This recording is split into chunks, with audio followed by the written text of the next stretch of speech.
Democracy Now! Produced with Renee Feltz, Mike Burke, Dina Guzder, Messiah Rhodes, Nermeen Sheikh, Maria Taracena. I'm Amy Goodman with Juan Gonzalez. Thanks for joining us. The viewpoints expressed in this program are the opinions of the people expressing them, and not necessarily those of Fresh Air Incorporated, its staff, or its board of directors. Hi, this is Al McFarlane, host of The Conversation with Al McFarlane. You're listening to 90.3 FM, KFAI, Minneapolis.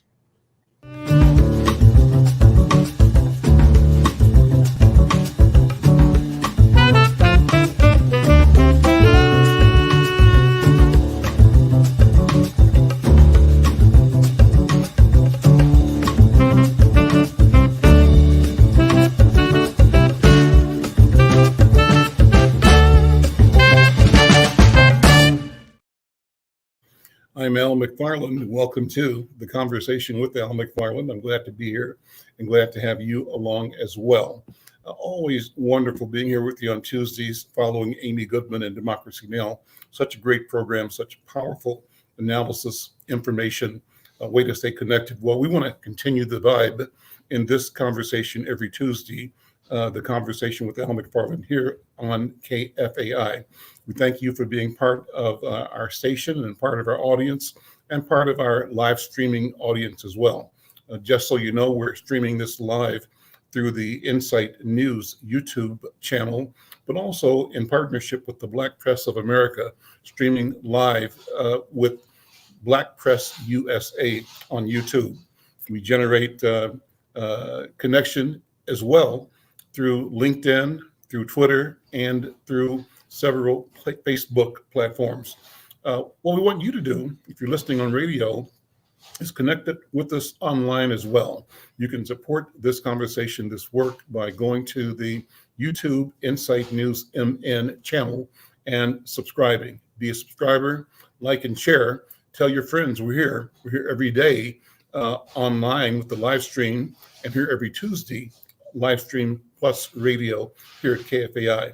Well, Tuesdays, our format has been we invite friends. We call them companions to kick it with us about things that we all are concerned about, that we think you're concerned about as well. Today will be no exception. Co-piloting with me today is Dr. Irma McLaurin, who is joining me, I think, from Alabama. Irma, how you doing? I am doing great. And yes, I am in Mobile, although I'm off to a conference in Toronto tomorrow. So. Okay. Great. And today we're going to start the program off by connecting another friend of mine, and he'll be a longtime friend of yours in a minute. And that's Anthony Taylor. Anthony Taylor has been working in the health and wellness, fitness, emotional wellness space for years and years and years. The bio I've got says that Anthony is an accidental advocate. It says he never stopped biking since receiving a Schwinn Apple crate for his birthday in 1971. I don't know how he probably was 2 or 3 years old in 71, not very old, we'll find out. And in 98, he was with a group of African-American women that wanted to compete in the AIDS ride from Minneapolis, Chicago. They approached him for help. And with that, the seeds of the Major Taylor Bicycling Club of Minnesota were planted. He got me involved. Anthony used to call me all the time saying, Al, let's go bike riding. And I said, yeah, man. Al, let's go bike riding. Sure. Al, let's go bike riding. Okay. And I never showed up. So one day Anthony shows up in his truck with a bicycle. Let's go riding. No excuses. I had to go. And I have been riding ever since and loving it. And I'm grateful to him for getting me on that track. Well, Anthony got some projects going on right now that we want to tell you about for this weekend. But more than that, or equally important, I want to talk about our people and the outdoors, our people in the winter. And how do we make sure that we have a proper assessment of the opportunities, the values of being engaged in the winter world. Anthony, welcome to the conversation. How you doing, man? I'm doing well. Thank you. So talk about what's happening this weekend, first of all, and then we'll go into just a general conversation. Yeah, well, over the last few years, we've actually formed an organization called Melanin in Motion. It's a program of the Cultural Wellness Center. And when I say it's a Black people's movement, right, is that what we're really committed to doing is really connecting people to the opportunities of outdoors. And we believe that winter offers its own unique opportunities for, really development, connection, building community, and ultimately really healing. And so for us living in Minnesota, the question that I really have been posing to people is, what is your relationship to winter? And really trying to think about it that way, and just having a little bit different approach to it, and it's just changing the narrative a little bit. So, So this weekend, what's happening? So this weekend we're doing an event called Warm Up to Winter. For those of us in the Twin Cities, it's at Theodore Wirth Park, at I think 1201 Theodore Wirth Parkway. It actually is a beautiful park. It's the same size as Central Park in New York. Most people don't know that, but it is right adjacent to the largest Black community in the Twin Cities. And on any given day, I would be surprised that there are 10 Black people living very close by. So my active goal is to really reconnect that legacy community in North Minneapolis to this park. On Friday night, we're doing an event called Warm Up to Winter. That is an evening to come out. We will have an amazing meal served. And for winter, we're focused on soup. So it's going to be a soup bar that people will be able to choose their broth, choose their vegetables, choose their protein. And we're going to make like a custom kind of version of soups for us, and of course add a little Caribbean and African flavor with the way we spice it. And kind of what we do with it, and really build from there. But also, we're going to Chance York, another friend of yours, friend of mine, another brother here who is, I think he's really known. He's the outdoors yogi. He is really connecting mindfulness to the Black experience, and we are going to learn about opportunities to learn to cross country ski, snowboard, snowshoe, fat bike, downhill ski. And really do it in the warm confines of a Black community, and I think that's really the most exciting part of that idea. And I just want to remind people, if they point their phone camera at that QR code, they will actually get a link to the information, right? So that's important. But I think what you bring up, Anthony, is this idea. Because television has been so pervasive in our lives, and up until Julia, which now dates me, in the 1960s, you didn't see a lot of Black people, in television. And so the images we have of people doing outdoor sports has always been white people. All the park rangers are white. All the people who go, hiking and all of those things are white. And yet there is a long history of Blacks being involved in the National Park Service as park rangers. I was saying that my ex-husband's aunt is actually one of the oldest Black women, who is a park ranger. And I do know about Outdoor Afro, which is another organization that is trying to promote. And, my sister was a fisher. She was fishing. She used to go Mother's Day. She'd go fishing. That was her gift to herself. And so I think it's important that people know that we've always had a connection to the outdoors. And now what you're trying to do is let the next generation know that that's what they should be doing instead of sitting tied to their computers and their iPhones. They should be out exploring nature. Yeah, I really appreciate. Let me throw this wrinkle in, Anthony, before you respond. About being close to Wirth Park. I live 3 blocks from Wirth Park here in North Minneapolis. When I first came to Minnesota in 1968 or 9, way back when, long time ago, I was taking my brother somewhere, and we got lost. We were on Plymouth Avenue, heading west, which goes through where I'm sitting right now, down to the Wirth Park, and the end of Plymouth Avenue, past Xerxes, curves, and then you see this big chalet on the hill.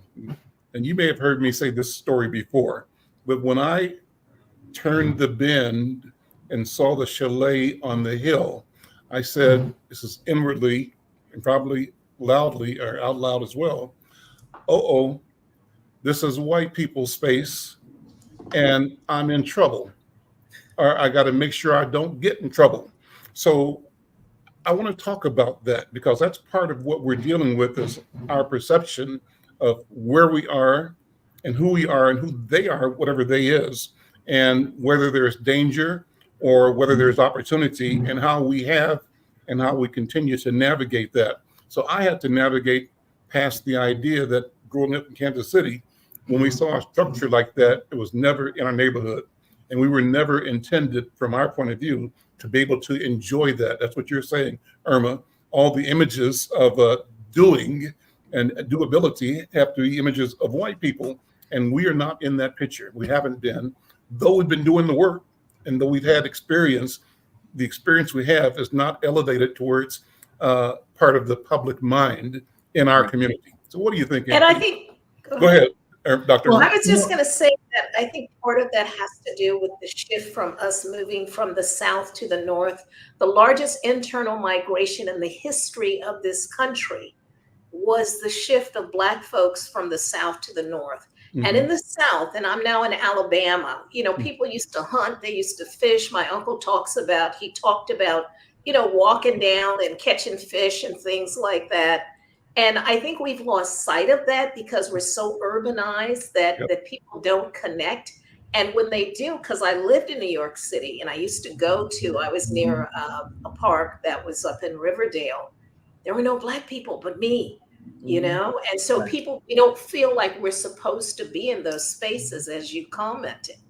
Yeah. Well, and I think you all are kind of drawing a lot of lines. I agree with you. That is exactly what happened. So that again, the legacy of Black people in this country is a deep connection to outdoors, and it's really very subtle that people don't understand. And so one of the things that happens, and I believe I'm a product of that, is as you said, when Black families moved from the south of the U.S., where they were grounded in an agrarian culture, they did sustenance farming, they hunted and fished for food, not for fun.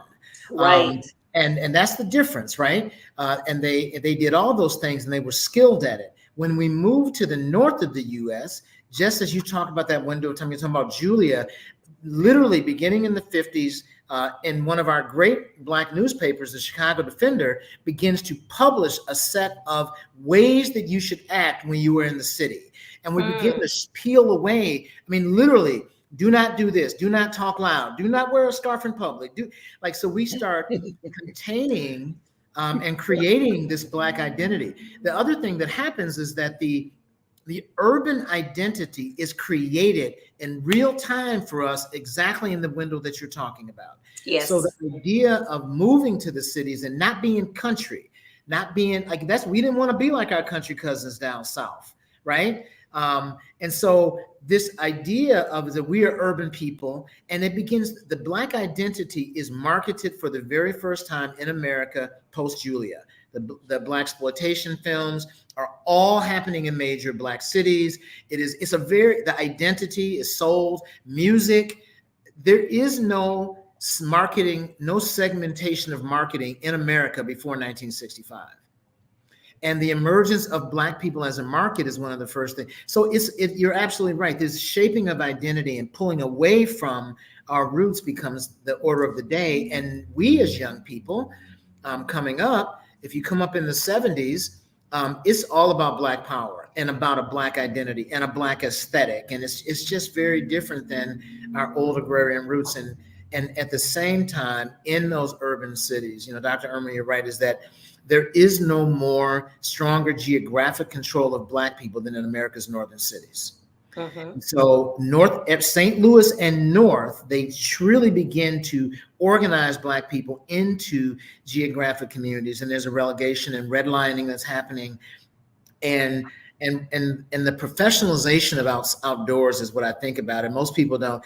And when there's the Black Power movement, the women's movement, the Chicano movement, the American Indian movement, white people's version of that is the environmental movement. So they literally start organizing around outdoors, and you see this group of climbers, paddlers, it's very interesting how it all begins to get organized around that. And we are in the urban centers building a Black identity that is disconnected from outdoors for the very first time. And that happens right here in Minneapolis. The exact same thing happens, and it starts to separate right there before our eyes in the 70s. And one of the things that caught me, Anthony, in the 70s, there was a sort of a new awareness of hunger, and people not having access to food, describing our neighborhoods as food deserts. And I said, it's strange that this is the land of 10,000 lakes, and people here surrounded by lakes are hungry, because it seems that everywhere else people go fish and you would eat, right? And so part of that socialization, and I think that corralling of our people meant corralling of our vision of what we could do, of our ability, and replacing that with a sense of inability, and it had a damaging impact.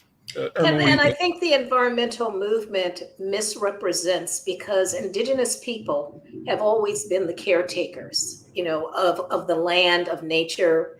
And it seems as if white folks kind of took that over. And I saw this especially when I was in Belize, Central America, which had historically, it's the only English-speaking country in Central America. But it had a majority Black population, a Creole population, and mestizo, those, and then Indigenous. You get whites coming in and saying, oh, we need to protect the rainforest. Well, part of what makes Belize special is that it has the second largest barrier reef outside of I think, Australia. It has a blue hole, so that one of those places where the water is so deep, the light can't get in it. So it's this huge blue hole. And its rainforest is still intact because the British found it so inhospitable. They didn't want to live there. So it only has a very small white population. And so when people start coming in and saying, well, we're going to protect the environment, they were like, well, we were doing okay before you got here, actually. And now that you all keep coming and wanting to retire here and stuff, we got problems. And so I think there's this sense always, we have been fed a narrative that we are not good caretakers of nature, of our own, even in archiving. One of the largest archives that was amassed by a Black woman on the West Coast, one of the largest in the country on the West Coast. The first thing people say to her is, why don't you give it to somebody? And the somebody being the white folks. And her son, who passed away a few years after she did, and she put it into a nonprofit so it would be protected. He said what he wanted to do was to maintain his mother's vision, which is that she wanted Black children to know that we could preserve and take care of our stuff. And so in many respects, that's what I'm also doing with my own archive, is making sure. And so there's a narrative about I'm talking to a young sister who is an environmentalist who, I want her stuff in the archive so that we can preserve her participation in this. So Anthony, what you're doing is so important, because we are disconnected, from nature. And because of that, we don't take care of it in the way that we should.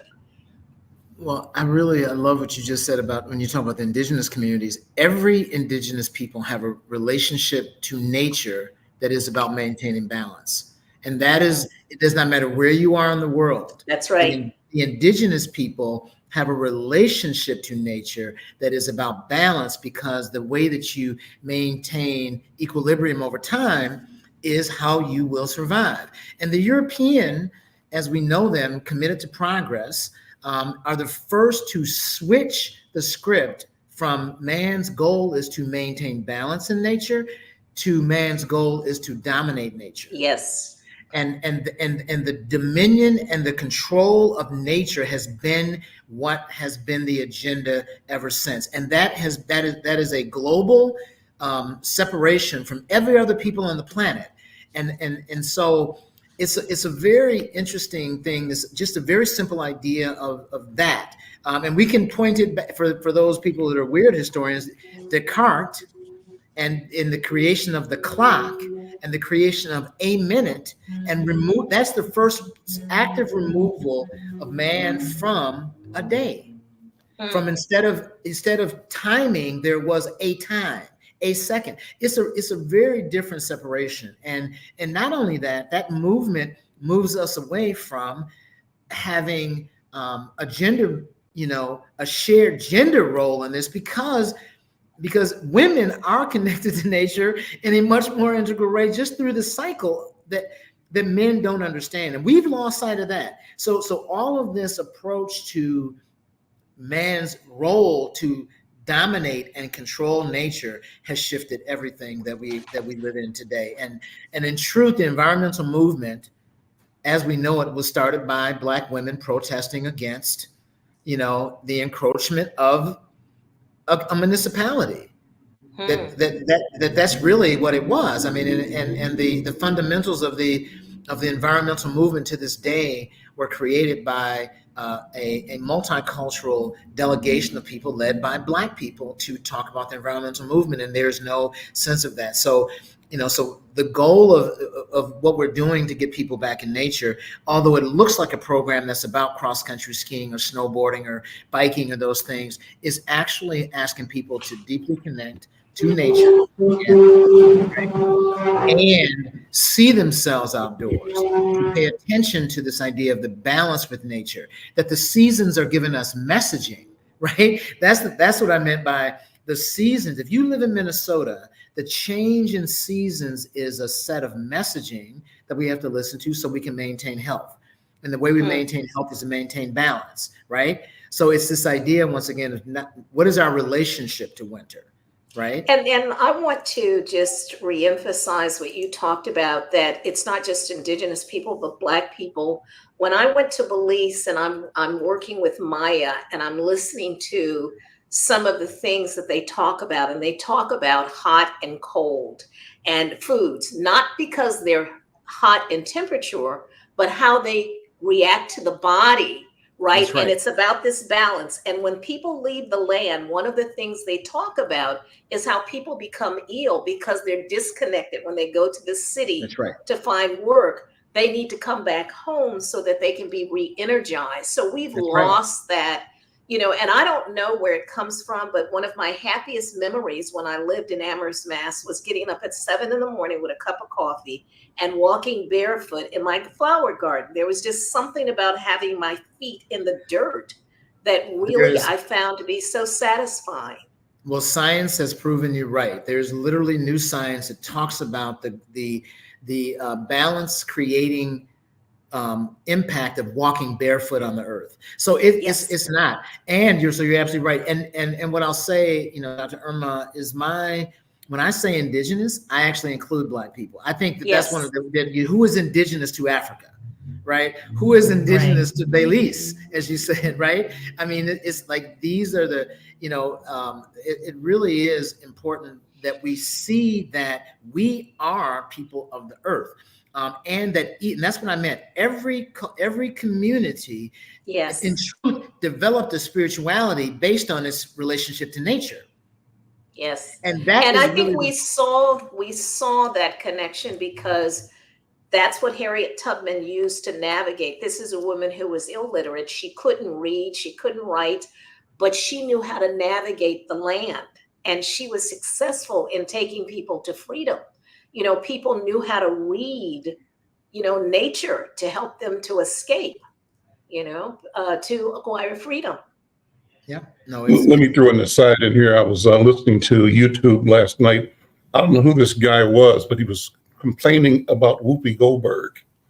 And his complaint was that here's a woman who dropped out of high school, who's now on TV, and what right does she have to speak with any sense of authority? And when you just mentioned Harriet Tubman, I said, this guy, I call him an idiot, Black idiot, was absolutely idiotic, complaining that because Whoopi Goldberg didn't finish high school, she has no right to have a thought that she should share on TV, and that she is not qualified. Where do we get that kind of thinking, Dr. Irma? And what do we do about it, Anthony?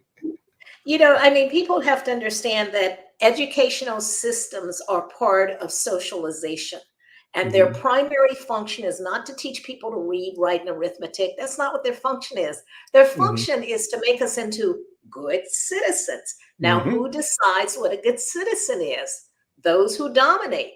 And so it's to contain us, it's to move us on a path, right? And we believe that the only good knowledge, the way we've been taught, is book knowledge, which Mhm. obviously is not true, Mhm. right? And we have wisdom that exceeds that. Whoopi Goldberg has made her way. She's a theater person. She's a knowledgeable person. Mhm. And, I can't think of anyone who reads more books than my ex-brother-in-law, or my brother-in-law, not ex, he's still very, but my brother-in-law, this guy consumes books, not within an educational framework, but within because he's interested in knowledge. And so we have to understand, and Al, you had years ago on your show a novel that was written about what had happened to Black midwives. Mhm. Black midwives were put out of business, as you said, Anthony, once they began to institutionalize midwifery. Now you need to have a certificate to do it. But Black women were saving babies, helping the women birth babies, helping women cure, get through difficult pregnancies before they had licenses and stuff. And when white women discovered that you could actually make a living off of this, it became a profession. They became the caretakers of who gets to be, okay, Mhm. certified in this. And Black women were left out in the cold. Now you have to go to school to be a doula, right? Because the knowledge isn't transmitted. The same thing has happened with the diversity movement. We trained in the early 80s and 90s, we trained the white women and men who came to our workshops. We didn't copyright this stuff. They took our knowledge, our programs, the way in which we got people involved and engaged in like what was called multiculturalism and then now diversity. They took all those things, they turned it into a product and capitalized on it. And now people say, well, you can't be a diversity person if you don't have a certification in DEI or CEI or whatever the hell they're calling it now. And I've written about that. I wrote a piece called, stop, it's like diversity through osmosis, stop pimping Black lives. Mhm. We think that you can do it through osmosis. And in a way, what they're doing is pimping the knowledge, our lived experience, where we've learned to navigate white space, what Du Bois called double consciousness, what he called about behind the veil, whatever you want to call it. And they stole that too, because now people talk about triple consciousness, but they never give credit to Du Bois for having invented the concept of double consciousness. People are continuously appropriating. And the same thing has happened with the environmental movement.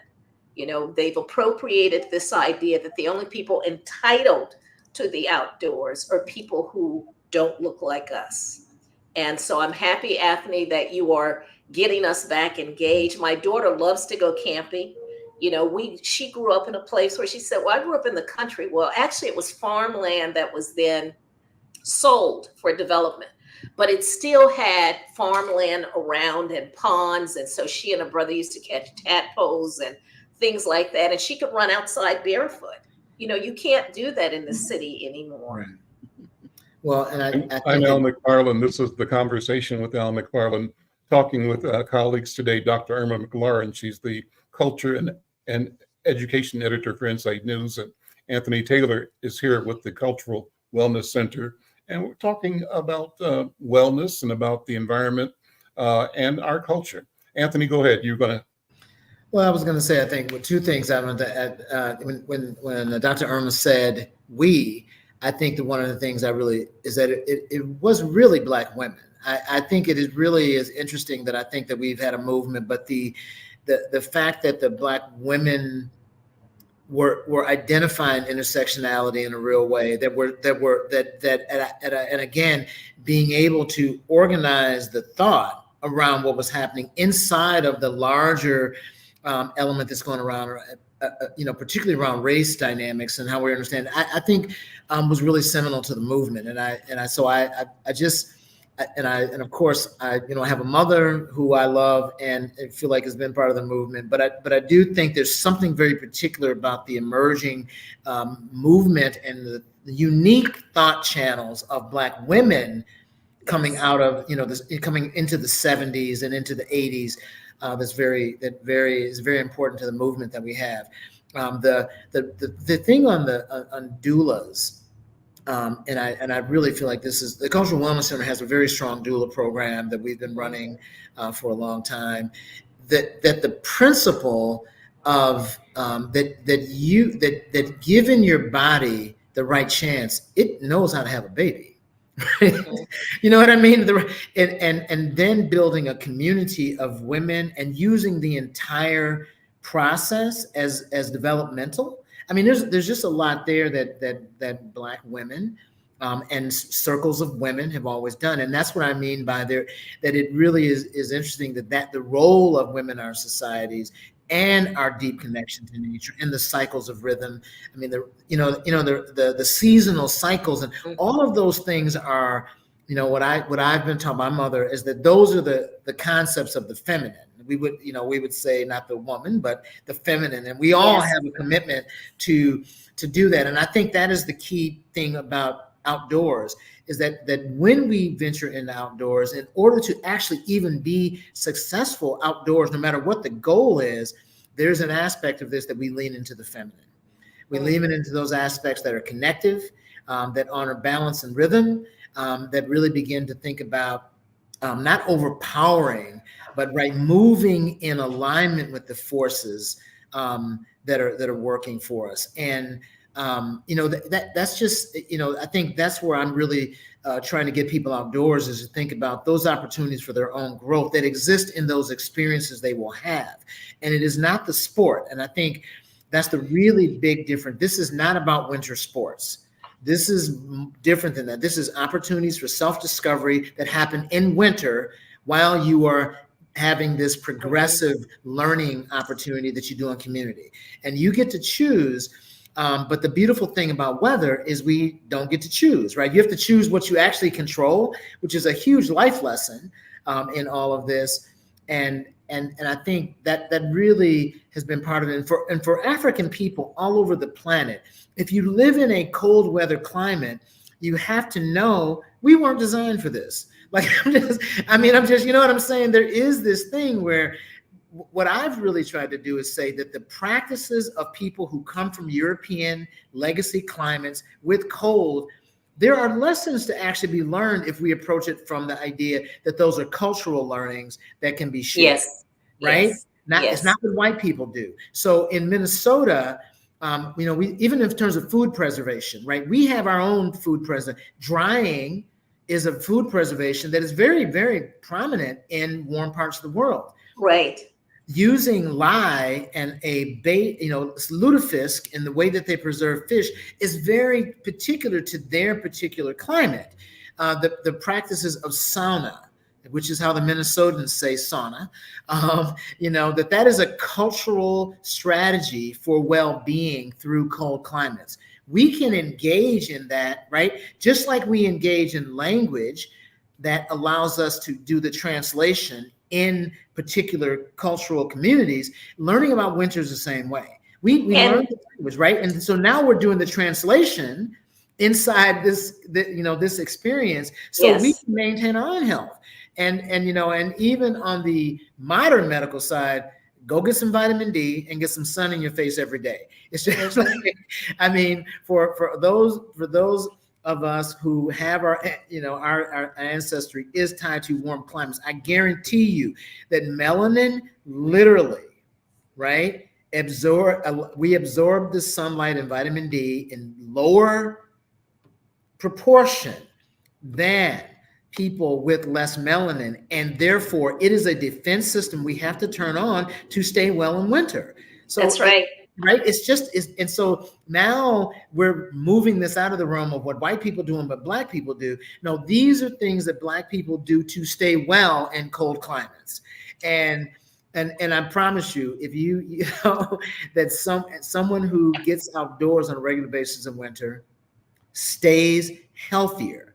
experiences more joy, and winter is shorter. So it's really a well-being strategy for Black people. And for us, doing it in community is foundational. That is truly the way that we work. So that's where we're bringing these, this cultural translation, right, with this kind of cultural overlay. And that is really our goal with Melanin in Motion Outdoors.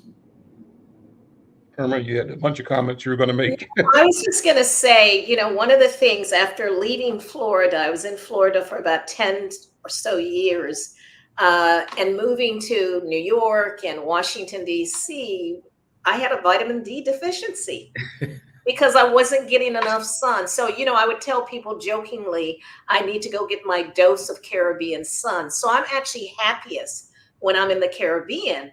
It's 90 degrees, 100 degrees. I started running in that kind of heat. People say, how do you deal with it? I said, well, actually, my hair loves it because it curls. I sweat, which I usually don't do when I'm in climates.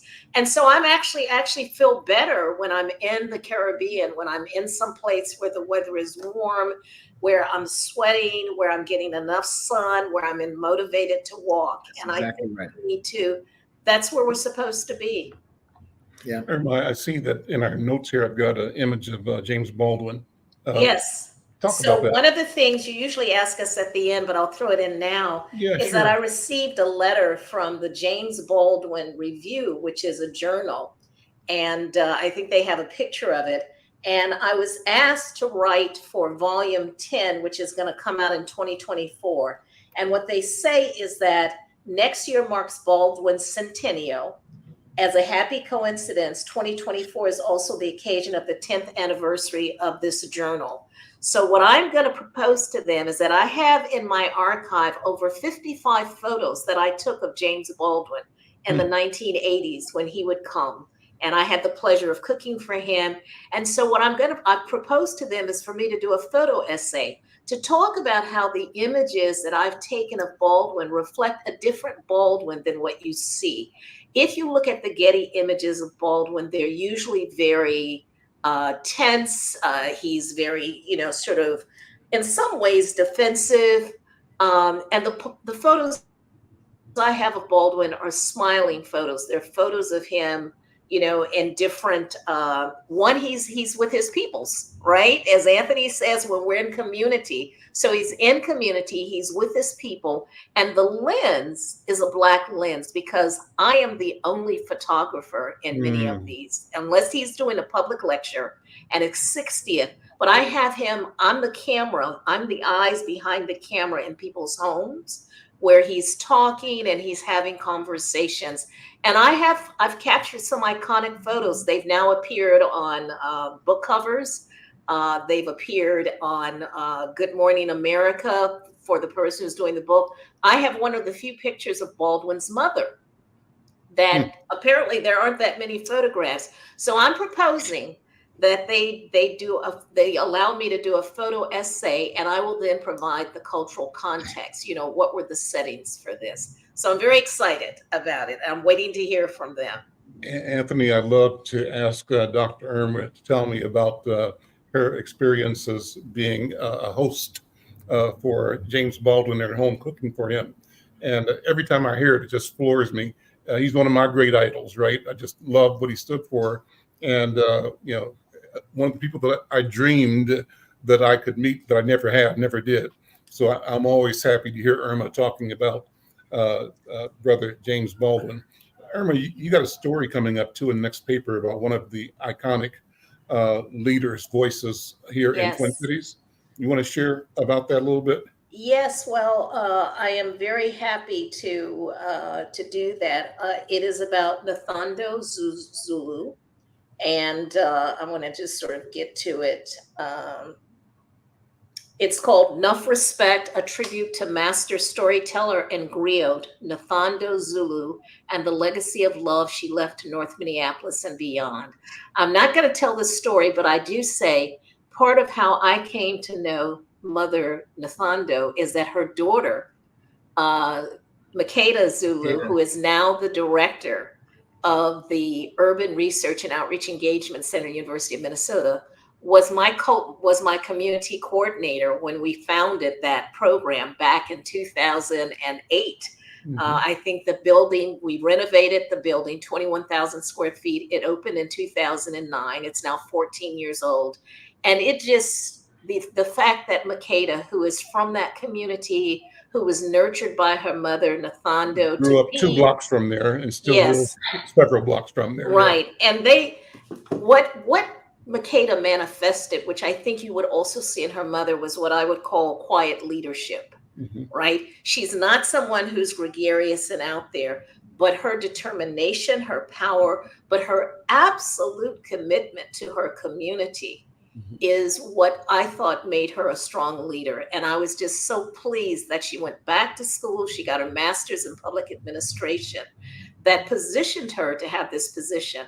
I believe Makeda is unique, and I'm not surprised that, I got a chance to meet her mom, and sit in her kitchen table. She's a very generous person, but I believe Makeda is probably the only executive director of a university research center who does not have a PhD and who's not a faculty, but who is very much rooted in the elements of community engagement, public engagement, and making sure that the university lives up to its mission as a land grant institution to give back to the people, in that sense. So I hope that people will be excited about the article. I try to do a tribute, not your ordinary obituaries, I don't write those, but to sort of do a tribute, to Mother Nathando and Zulu. And I watched, her videos of her telling stories are on YouTube. So I sit and watched a number of those and listened to some interviews that she had done to pull this together. So I'm very excited. Did you know Nathando, Anthony? Oh yes, absolutely. And I'm very close with Makeda, and I think that Elder Zulu, I mean, is one of those people in community. I just said this to someone, is that she was one of those people that always supported the strange stuff I wanted to do. You know what I mean? It's like I think that's really the truth, and I do think that she and Elder McFarlane, there's this whole collection of Black elders from that particular from that moment, that era, that absolutely understood the qualities of Blackness that were really important to cultivate in our children. You know what I mean? They were all exploring a very deep, intellectual and cultural heritage of what it means to be a Black person on the planet. And so I love her, and that was a very difficult, couple of days. And I think, the community is still reeling a little bit. You know what I mean? It's one of the rituals. We do not have the rituals that we once had, probably for mourning, for doing that. I mean, it absolutely is the case. So I really appreciate you all mentioning her today. And I want to just briefly, the article begins with an invocation, and it says, "May the Orishas welcome May," which is Portuguese for mother, Nathando, into her relative's ancestral resting place, and grant her respite and a chance to share the stories of her people with all who will listen. Griot that she is Ashe. And I wanted to do something like that to, in some ways, give a greeting to her as she has transitioned. And the thing is that we don't really have ways of how we grapple with death. We think of it as a loss, but sometimes it's time for people to rest. And what they leave behind is what we build on, what we continue to be nurtured by. And she leaves a strong legacy of not only her storytelling, but her commitment to the community, and the way in which, one of the obituaries on her website says that she was a mother to a lot of people, not just her own children, So that's a legacy. And I think that's what I'm celebrating in this story. So fantastic. Awesome. Thank you. And there's a great image of her. If you're online or doing the live stream on radio, you don't see it, but use your mind's eye. She is holding forth, telling a story. I just remember being fascinated by her storytelling power, the rich stories, the messages in the stories, but also her magical delivery. And she would change a room, change a crowd, walk in, have the audience walk into where she was creating something mystic, magical, and transformative, teaching, bringing you into a teaching and learning space in the power of her story. So, yeah, And I saw that she was also able, one of the shows that I watched was her telling the story of a little creature who goes into Ms. Rabbit's hole, and she's trying to get other creatures to help her. But she had children standing up, and they represented some of the animals, and they became part of the story, which was absolutely brilliant. You know, and you could see they were engaged. My favorite story from her, and I invited her to when we had the annual convention of the Black Press of America here. Anthony, we had one of our events, our Saturday event, down in Worth Park, over on Glenwood at the field house up there, right? And so usually after a 3-day convention, the last day, the Saturday, is somewhere out in the community. Could be a boat ride if we're on the coast, or could be something else, you know, a tent and some barbecue, depending on where we are. So what we did is have a outside barbecue event and community event up at the not the chalet, but the field house. I don't know what it's called, on Glenwood. The Trailhead, okay. And on Glenwood Avenue, right? That's one. Is that? So up on Glenwood, yeah, is the anyway, it's but like a shelter. It's like a shelter for. I don't know how to describe it, but it's a place that accommodated us. Yeah, I know which one you're talking about, but it's she told the story, and I've heard her tell it several times, about the eagle that had fallen from its nest and was raised by chickens, right? And you know, as she told it, you could see it. You could see it, and she's just describing what this young bird's life was and how he felt a little bit different from all of his supposed sisters and brothers, and finally was transfixed by a shadow that came across the sky one day, and it kind of captured his wonder. And finally, the flying animal spotted this young bird, and finally was able to tell this bird to become himself and to fly. So she told that story so beautifully, so powerful, that it made you get up and feel like you were somebody, right? Because she was saying that too long you've been, by your environment, described as something that you are not. The information environment that you live in is one that encourages you to believe differently about yourself, and that there's another truth you simply have not discovered or you have forgotten.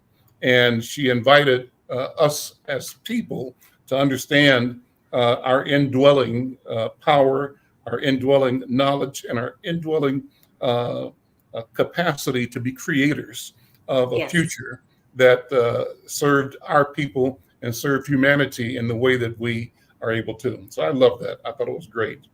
And I think, Anthony, to your point, you know, what culture has done for us sometimes is to take us away from our true selves. And that part of it is that we have to decide what parts of culture, whether it's education. You know, I have a lot of book knowledge, but I've learned so much. When I lived in Belize, I trained with a traditional healer. And every morning I'd get up at 7 in the morning, meet her at the market. And I did simple things. You know, I didn't just interview her. I chopped herbs. She would explain to me. I actually have a whole notebook where I took samples of the herbs and would write down what they were for. But I also observed the people coming in, and you'd see these women in the Caribbean, people where everybody has a uniform. The children wear uniforms. If you work at a bank, you wear a uniform. And so these women would come in, and it's clear that they were working at a bank. And what they were doing was seeking her advice, as well as going to the Western doctor. So people were learning to blend together and merge both of them. And I think, you know, we've said now that there's no physical fitness in schools, but parents, I mean, Minnesota is filled with, Minneapolis is filled with amazing lakes and parks. And I think when I lived there and voted, it was the only state that I know of where the state constitution was changed in order to have funding for parks. So it was one of those moments where you had the environmentalists coming together with people who were like hunters and all kinds of things to vote and to make this an official part of the Constitution for arts and the environment. And I don't think I've seen that happen anywhere else. And we can see the funding that was given to the arts as well and the outdoors. And that's extraordinary, you know. And so I hope that instead of lamenting what isn't in the schools, that parents will say, but I can take my kids for a walk in the park, or let them just go run, you know, and do some of the outdoor sports that you're talking about, because I think that's so important. In that same vein, Dr. Irma, I love the work that another one of Anthony and my friends is doing, and that's Michael Cheney. And Michael Cheney is championing urban farming Yes. and environmentalism, beginning with farming in the neighborhood, farming in your backyard, gardening, elevating gardening to what it was in the beginning, a way to keep yourself healthy by doing the work and eating good food that you know is not processed or not chemicalized, and that you know, you have the joy of knowing this is the fruit of your labor. That's wonderful. I also want to say hi, shout out to Brother Mike V earlier in the conversation. We were talking about the DEI, and I asked Mike V to drop another note in on his thoughts. But he said in response to your comments, Dr. Irma, that we can show this. It's all smoke and mirrors. In the workplace, you'll see every other flag except Black Lives Matter in the workplace. And now they are including outsourced folks from Southeast Asia as DEI. Any comments on that, Irma or Anthony? Well, this is one of the challenge of the terminology people of color, because they're simply taking people who have melanin in the skin. But many of the people who are coming from Southeast Asia are coming from elite families. They have tremendous wealth, and in their own countries, they are oppressing other people. So I think we have to be very careful about this terminology. We used to call it the people of color escape hatch. They don't want to hire Black folks to do it, even though everything is predicated on our experience and our struggle. We're the ones who broke down the barriers, but everybody else is benefiting from it. And I think a very interesting thing is I saw something similar in South Africa. There's a huge tension in South Africa over immigrants from other African countries. And when I spoke to, so much so that there actually been tragedies where they've burned people, killed people who were immigrants, Africans from other countries. And when I talk to like the taxi driver, they say, the resentment is this: we were the ones who were on the front lines in the anti-apartheid movement. We died, but we were not allowed to have access to the level of education that other people had in their countries. You know, apartheid was in South Africa, but in Zimbabwe, while you may have had differences, there still was a pretty well-developed, educational system. So people are coming with this knowledge, and they're taking the jobs in South Africa, and there's a huge tension there, you know, that's building up. This is the same thing. People come, they take our courses, they get degrees in Black studies, they learn Black history, and suddenly they're the experts. And I once had someone say to me, who was from Southeast Asia, well, why do you hyphenate? You know, why are you an African American? I said, because I need to acknowledge that my history in this country is not just a bland American history. And I think we have to notice that what I call the Ken Burns version of American history. Suddenly jazz is not just African American music, it's American music. Right. I'm seeing this in art galleries where artists, their works are presented. And I've had this conflict with North Carolina Museum of Arts, where they present the image or the sculpture, and then they put the person's name. And I said, well, how do the Black kids walking through that door know that that is an African American artist, because white people can have Black subjects in their art. Mhm. And you're now using this term American, which everyone associates with whiteness, and Mhm. you're making it generic that it's supposed, and you think that that's being inclusive. Well, what it's doing is that it's an erasure. It's an erasure of our uniqueness. And I will continue to be a Black American. I will continue to be an African American, an Afro American, because if I don't, then I will be erased. And so my archive is called a Black Feminist Archive. And I'm very intentional about that. And anybody can be it. And I'm Toni Morrison. Like Toni Morrison said, I write my books for Black women. Mhm. And my archive is to celebrate and preserve Black American women. Now, if other people want to be in it, it's okay. But I am very intentional about who I founded that archive for. It is to protect the history of Native-born Black American women, because when other groups come in, we always get pushed to the periphery. We're always pushed to the outer edges. And I want to make sure that we don't disappear. So how do you handle the term that has gotten currency, ADOS? Do you incorporate that into? I do. I mean, African descendants of slave or enslaved people. Yes, I do. I use that term. I think everybody has to come up with what they're comfortable with. No, Yeah. there's no one term that fits everybody. For some people, it's still Afro-American studies. Others say more politically, you call it Black studies. You know, whatever works and floats your boat, you know, I think is okay. For me, I use Black feminism because I wanted to give a nod to the way in which, you know, the feminist movement is actually a result of white women and Black women being sort of ousted from SNCC. You know, there was misogyny, you know, in there. There was gender inequality. And so Black women, and there's a wonderful film that I will be reviewing for Women's History Month for you, a young woman who went and interviewed these Black women. Black women were talking about intersectionality and, you know, we were talking about global movements of Black women across way before it was popularized. They were doing this back in the 60s and 70s, and we don't have that information. So, you know, I think it's important that we not get distracted by this, and that we stay true to what our focal point is, which is that diversity, equity, and inclusion was invented in order to address issues for people born Black, whose people were formerly enslaved in this country. That's what it's supposed to address, the inequalities there. And a lot of other people have benefited from it, but we can't forget who it was intended for. Well, we're almost at the end of the program. Let's see if Brother Anthony wants to invite people to come to the event again this week. And Anthony, let's make the invitation again for this week, and also to move us into the general theme of how we enjoy, you know, weather and winter in Minnesota.